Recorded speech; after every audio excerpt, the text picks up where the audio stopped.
sobre a origem da ferida da rejeição. Nós falamos quais os sinais, né? E agora eu vou repetir para vocês os sinais e as consequências.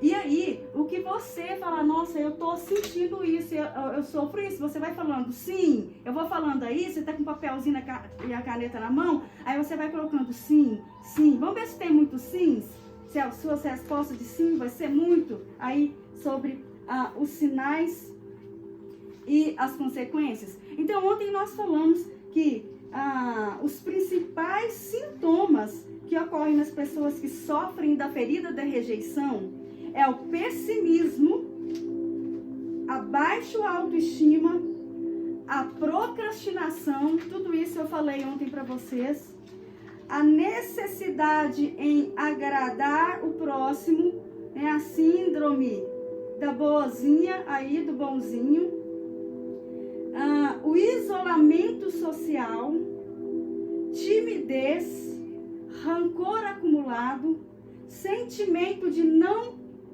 pertencimento e autossabotagem. Autodepreciação, né, quando você costuma falar mal de si mesma, dificuldade em aceitar elogios e autocrítica excessiva.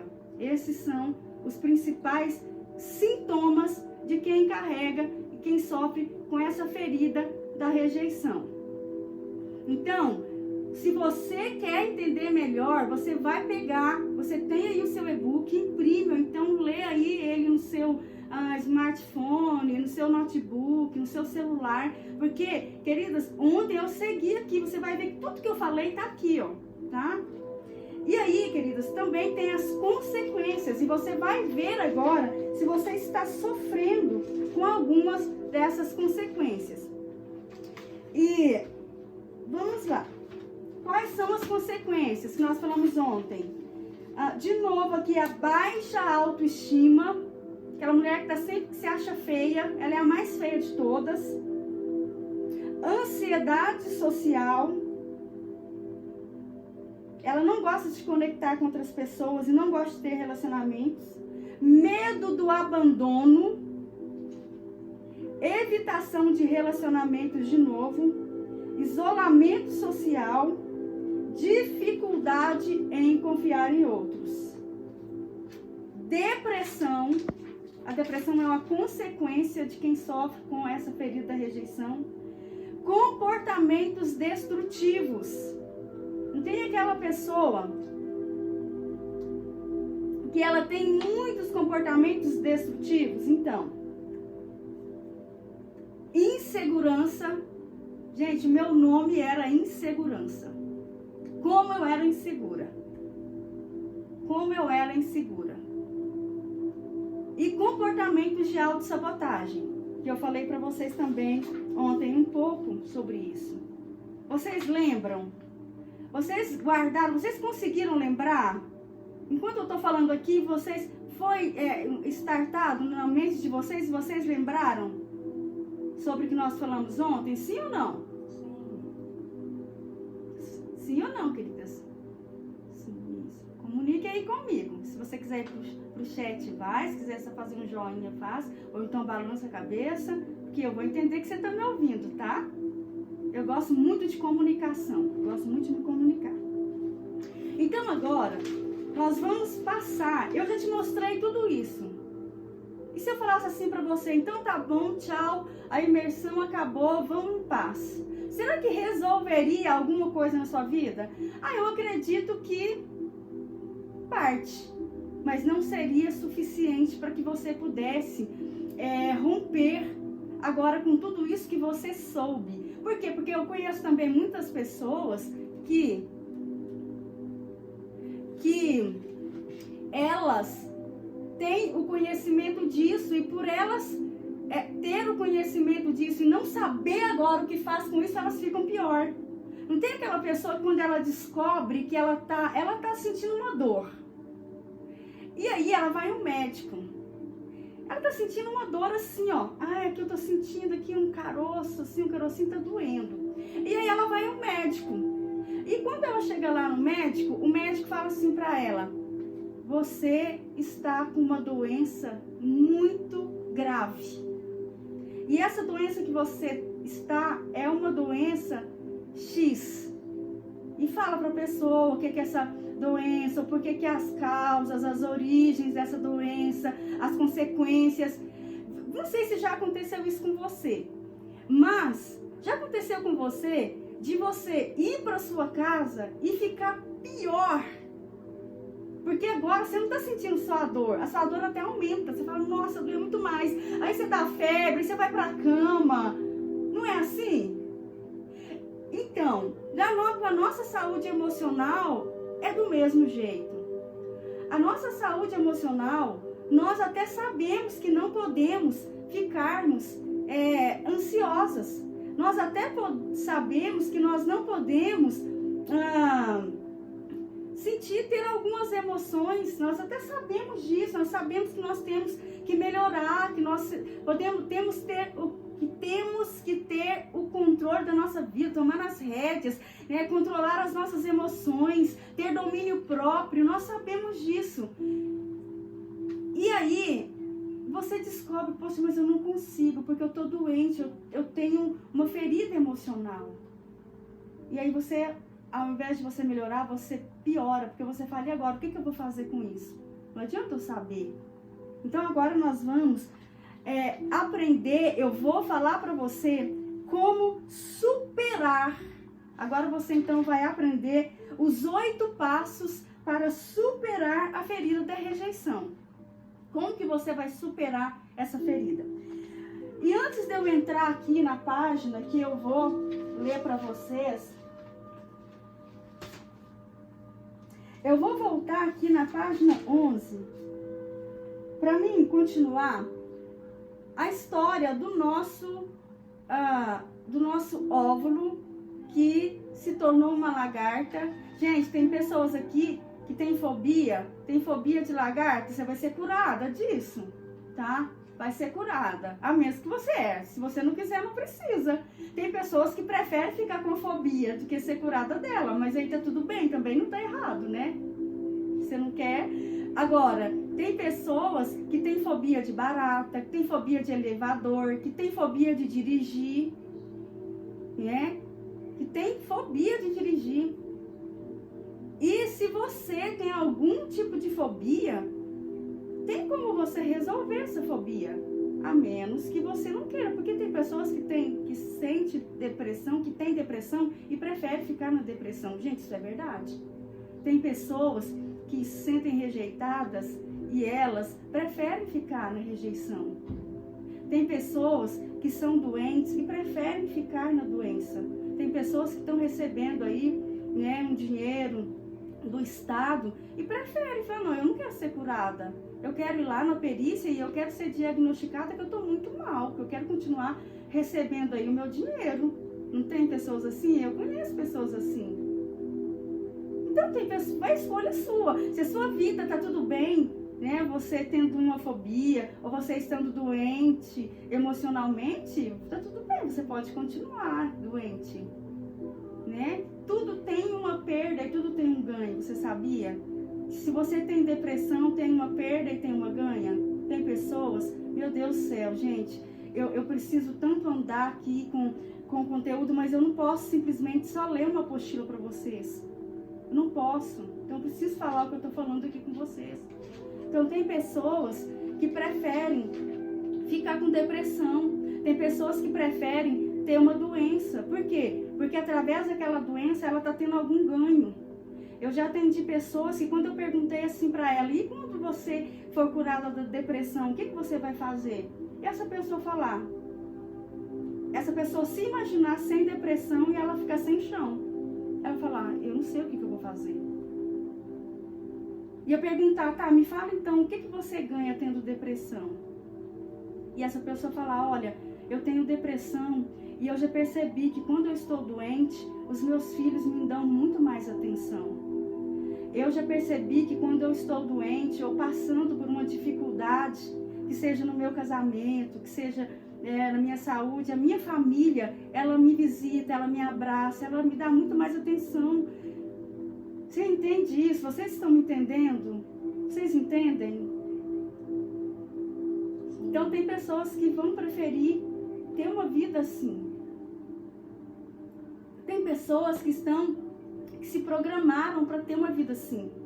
Porque aí já é a síndrome do coitadinho, a vítima, do vitimismo, aquela pessoa que não quer sair do vitimismo, que ganha muito mais sendo uma vítima, ela prefere ser a vítima, porque ela ganha muito mais atenção, ela ganha muito mais presente. Porque se ela estiver boa, nós temos esse não sei se eu posso dizer defeito, não é defeito, essa característica de amar mais as pessoas quando elas estão doentes, curtir mais as pessoas quando elas estão doentes. Vê aí nas redes sociais, quando você posta alguma coisa ruim, luto, você vai ter um monte de comentários, você vai ter um tanto de curtida.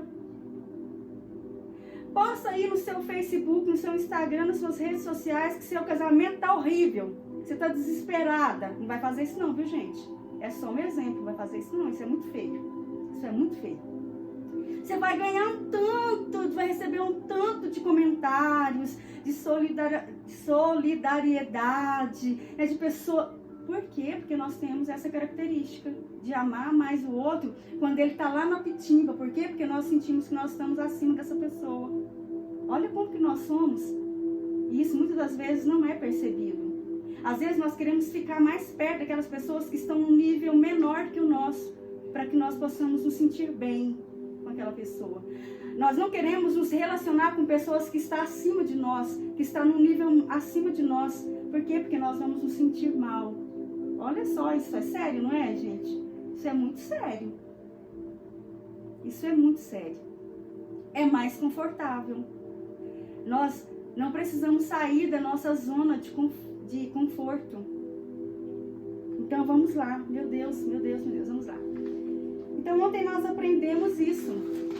E aí, eu vou continuar contando a história aqui do nosso óvulo que ficava, né? Ele era tão pequenininho, rolando pra lá e pra cá, de repente vira uma lagarta, e as pessoas olham e falam, eu vou matar, eu tenho medo, eu não quero. E agora vamos continuar. Nós vamos entrar saímos, né, das consequências da ferida emocional da rejeição, e agora nós vamos entrar pela superação. Na página 11 está assim, todos que viam a pequena lagarta diziam, que bichinho feio, não serve pra nada. Quem poderia amá-la? Ela não tem asas para voar.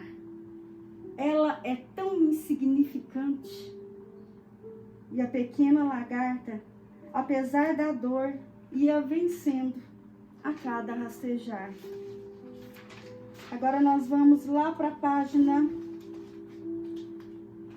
14, 8 passos para superar a ferida da rejeição. E aquelas perguntas continuavam a insistir. Quem sou eu? Onde estou? Para onde vou? Não tem identidade. Não tem propósito. Não tem habilidades. Não tem dons, não tem talentos. Então não sabe nem para onde vai. Porque não tem uma missão de vida. Aquele óvulo se tornara uma lagarta e agora era chamado de casulo. O pobre casulo se sentia inútil, feio e sozinho. Além de não ter asas para voar, agora não podia nem rastejar. Os dias se passaram e quanto mais sentia medo, mais o tecido crescia em sua volta e mais difícil parecia de escapar. E agora, o que fazer? O quanto mais doía, mais ela tecia. E a escuridão tomou conta de todo o seu ser. E agora, o que fazer? Isso me parece um lugar de alguém que está em profunda depressão, que está sofrendo com feridas tão profundas. E quando nós estamos com essas feridas, nós mesmos tecemos a nossa casa. Nós E cada vez que dói, mais esse tecido, mais aumenta esse tecer, até que é construído um casulo. Onde você quer ficar escondida, você não quer que ninguém te vê. Mas eu quero te dizer uma coisa, até no casulo está acontecendo um processo. O casulo é necessário para a nossa vida. O casulo, muitas das vezes, nos protege. Porque se eu for em um casulo agora e estourar o casulo fora do tempo, eu vou matar aquela borboleta que está em construção dentro do casulo.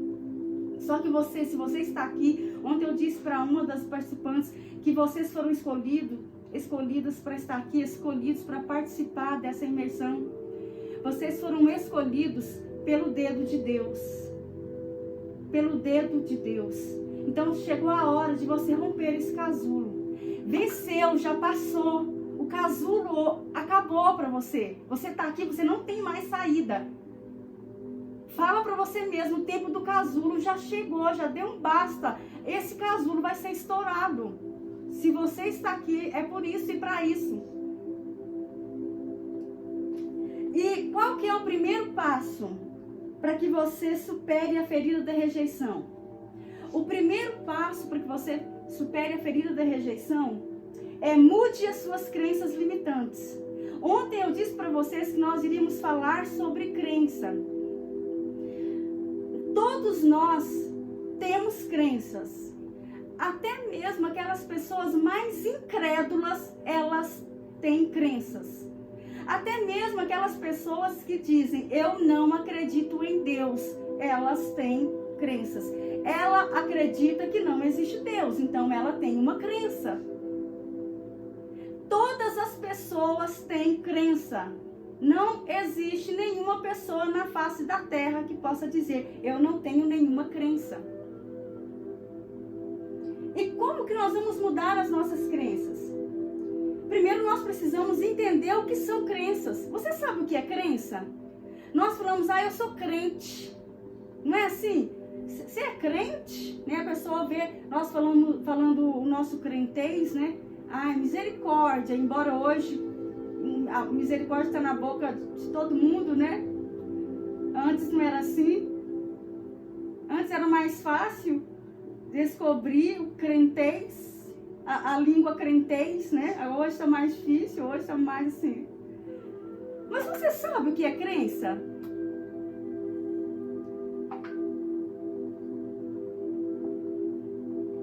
As crenças, presta atenção. As crenças são padrões, frases religiosas ou da sociedade que ouvimos frequentemente. Ou seja, as crenças são supostas verdades que nos são ditas.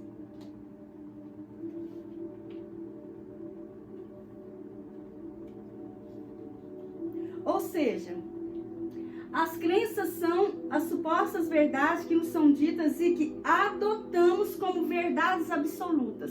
Então, crença é essa verdade absoluta que você carrega dentro de você. Normalmente, a maioria das crenças nos foram apresentadas na infância. Veja bem, tudo começa na infância. Tudo começa na infância. As crenças, elas são apresentadas para nós através daquelas pessoas que nós mais amamos, confiamos e acreditamos, que são os nossos pais. Olha só, pais, você que tem filho pequeno aí, né? Você tem a oportunidade de colocar, né? Ensinar os seus filhos, implantar neles crenças. Não crenças destrutivas, mas crenças que vão produzir frutos bons na vida dos seus filhos. Por exemplo, na infância nós aprendemos que o dinheiro é sujo. Quem já ouviu isso aí, que o dinheiro é sujo? O dinheiro é sujo. Quem já ouviu aí que o dinheiro é sujo, que ele é ruim, e que é feio, e que não queremos nem devemos falar a respeito. E por enquanto hoje é um dos tabus, assim, que quando fala dentro da igreja, é um assunto que se difere muita polêmica. Por quê? Porque existem tantas crenças em nós. Por que nós não prosperamos financeiramente? Porque por trás disso existem crenças que nos impedem de prosperar financeiramente. Essas feridas, elas causam em nós falta de merecimento. Eu não mereço ser rica, eu não mereço ter carro, eu não mereço ter uma casa, eu não mereço vestir bem, eu não mereço nada, tá bom, minha vidinha assim. Uma coisa é ser gananciosa, outra coisa é ser ambiciosa. A ganância, ela não é de Deus para a nossa vida. Agora, também sem ambição, sem vontade de alcançar algo, sem você, quando você tem essa crença de que o dinheiro é sujo, de que você não pode enriquecer, e aí você se torna ridículo, né? Seguro ou solto. Mas quantas mulheres, para serem curadas nas suas feridas e emoções, elas compram desenfreadamente a pílula delas para se satisfazerem, para se sentirem aceitas, é pegando um cartão de crédito e comprar, porque ela acha que se ela compra, quando ela está ali adquirindo uma roupa, aquilo dá um prazer para ela, aquilo dá um sentimento de superioridade. E muitas pessoas, muitas mulheres, muitos homens estão endividados, estão tendo uma vida de miséria. Por quê? Porque colocam o seu valor naquilo que tem ou pode ter. Você não é o que você tem. Você não é o que você tem. Você tem o que você é. Como assim? Sim. Se você tem um carro, não, eu sou o carro. Não, você continua sendo você. Por isso que existe hoje essa busca pela felicidade e a felicidade, ela nunca é encontrada. Porque a busca da felicidade, eu vou usar muito essa palavra, desenfreada, que a felicidade está em coisas. Tem um livro muito bom de se ler. Ele não é um livro cristão, mas é um livro onde nós aprendemos muito com ele, que chama Essencialismo. Esse livro nos ensina a viver com aquilo que é essencial. Porque tudo na nossa vida tem que ser dosado. Nada pode ser em excesso. Então, queridas, nós crescemos com essas crenças. E aí vai sendo criado tabus dentro de nós. Foi criado esse tabu, né, que o dinheiro, ele não presta. Falar sobre dinheiro, principalmente no Brasil, é complicado. Por que Israel, por que os judeus, eles são ricos? Por que é uma terra, é um lugar de muita prosperidade? Porque uma coisa que eles não têm lá é a crença da miséria. Lá, eles honram um dos sinais que um judeu é grato é quando ele, por exemplo, você está aqui me assistindo, né? E você gostou muito, está gostando muito. O judeu, enquanto eu estou falando, se eu falasse assim, você judeu é próspero e você vai ser mais próspero ainda. Se ele gosta disso, ele vem e coloca dinheiro aqui nos meus pés. Cada vez que eu falo uma coisa que ele fala, uau, é isso, ele vem e coloca dinheiro nos meus pés. Ele vem e me dá um presente.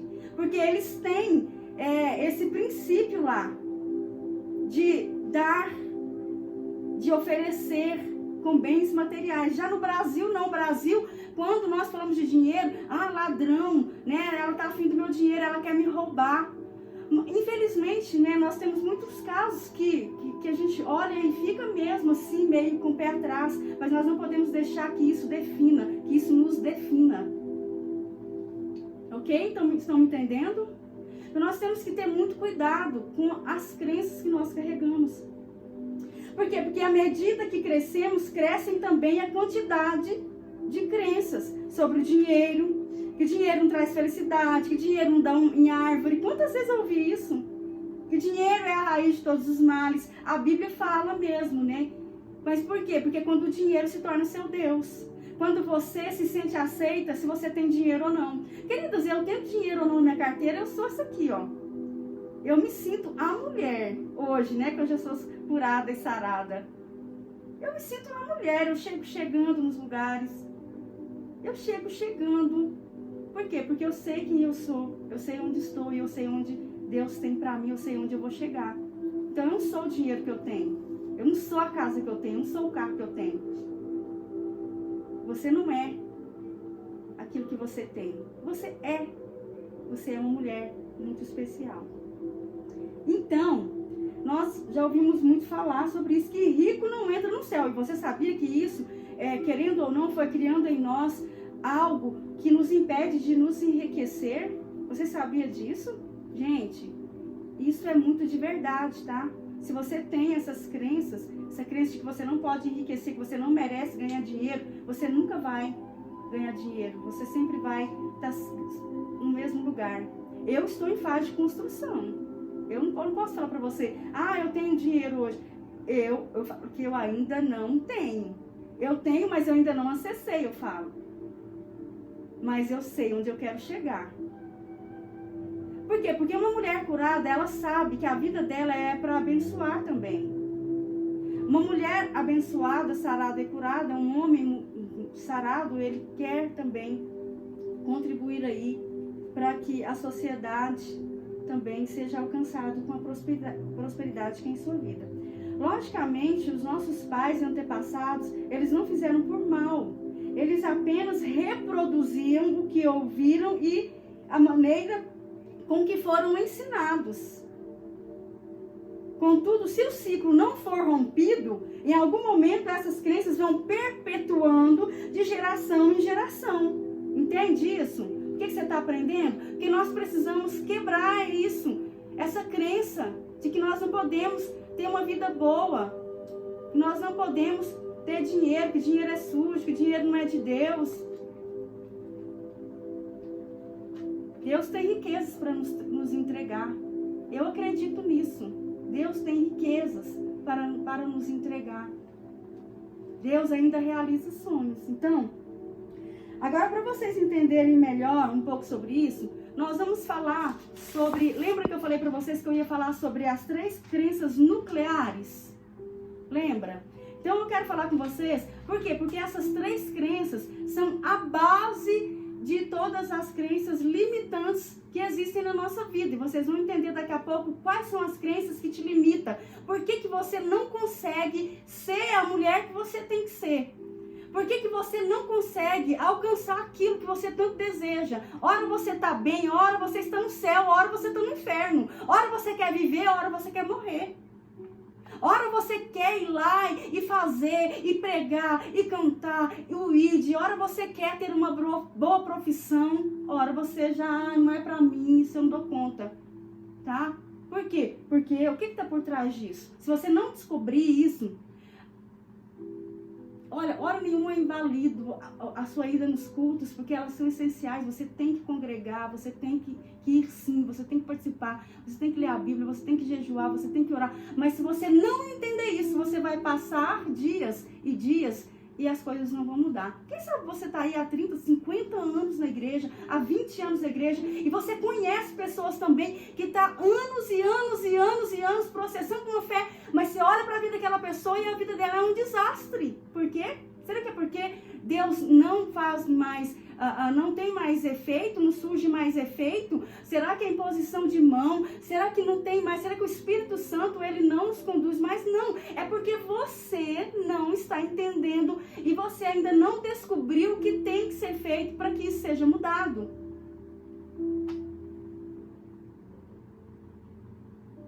Quantas pessoas dentro da igreja, líderes, que se suicidaram? E aí as pessoas falam assim, tá vendo o evangélico? O evangélico, cadê o Deus deles? Será que é porque ele não tinha Deus? Não, não é isso. A culpa não é de Deus. É porque essa pessoa ainda não descobriu o que ela carrega. essa pessoa ainda não descobriu o que está dentro dela, ela não descobriu os recursos que ela tem dentro dela para vencer o dia mal.